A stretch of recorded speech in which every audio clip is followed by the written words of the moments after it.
Hello and welcome to People in Power. I'm Salma El-Shahad. In Poland, when the Law and Justice Party came to power in 2005, they promised to cleanse the country of its communist past. One method was to expand the use of communist-era secret police files to expose people who collaborated with the regime and who are still in influential positions today. This was called lustration, taken from the Latin meaning purification. Yet, instead of symbolizing a clean break from the past, some argue that these lustrations are being used for political ends and gains, and that some of the evidence used against alleged collaborators is often dodgy at best. The situation has become so murky that it's become literally impossible for the Polish people to distinguish between victim and collaborator, or even between anti-communist hero and a communist-era sellout. The collateral damage from this has been the ruining of people's lives. And this is something that even Poland's newly elected government can do very little about. Sinead O'Shea has the story.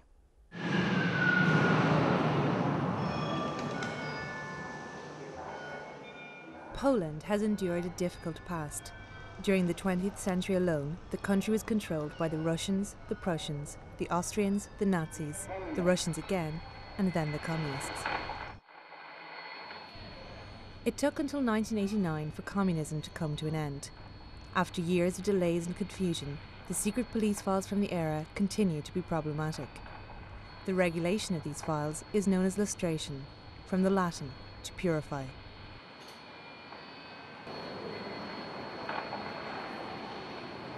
These documents were produced in a bad will to destroy and harm people. So in democracy, in a country that respects its citizens, you're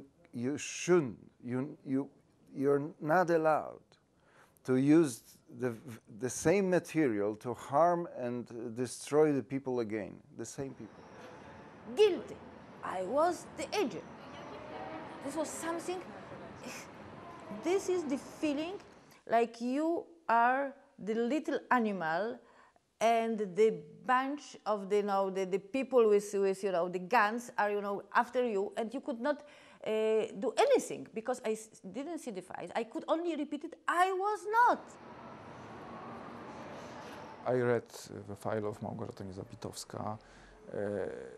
In my opinion, this is the story of a young Solidarity journalist who was under a very strong pressure of a communist security service in the first days of the martial law, when people were very frightened, shocked by the introduction of the martial law.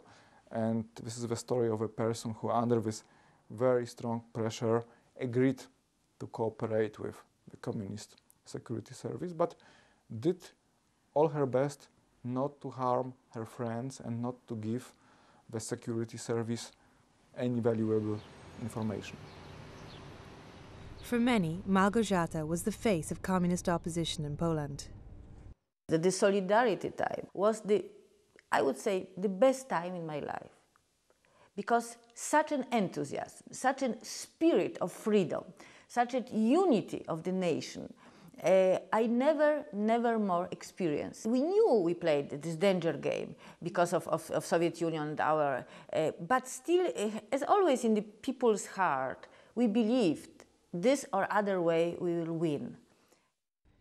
Alongside her husband, Tomasz Tomaszewski, Małgorzata documented life under communism in Poland.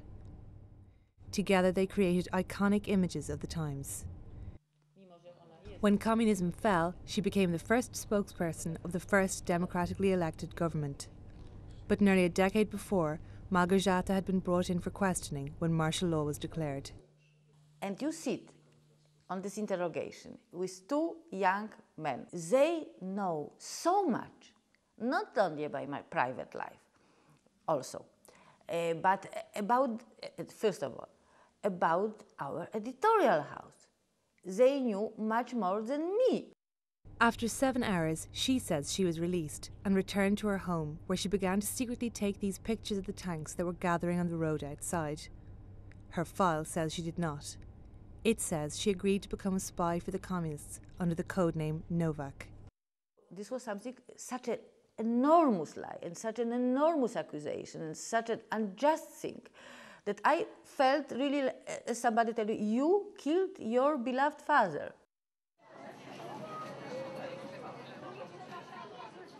Małgorzate's file had been found by the IPN, the Institute of National Remembrance, an organisation established in 1998 after years of scandals and delays to examine the files held by the secret police during the communist era. They faced a huge task. Nearly 80% of the files had been destroyed or partially destroyed. Their investigations aroused unease, particularly under the former government led by the Kaczynski twins and their Law and Justice Party, who insisted that a new, strong Poland had to be free of all former spies. Trzeba to rozliczenie zrobić i stąd w Polsce jest Lustration has existed in Poland since 1990, but was delayed. We had changed the system from a totalitarian system into a democratic one, but we hadn't held to account those people in charge of the old guard. Concern grew over the fact that it was always opposition to the government that was accused of having files, information that often came to light through leaks within the IPN. There's also the small matter of whether files created by the communist police against their enemies should be believed or not. IPN people tend to believe the communist secret police rather than people who are part of the opposition and victims of the communist secret police. So this is political. Czy jest wykorzystywane do gry politycznej? Otóż można Lustration is used as a way of playing political games.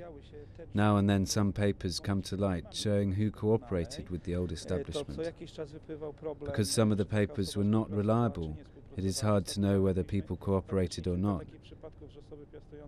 In the last few years there have been cases where public figures were accused of cooperation by some political groups.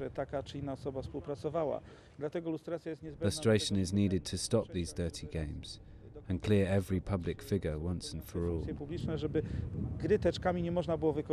I worked for more than 5 years in IPN, so I am not an objective witness here. I think that for many years such an accusation was false, was not justified.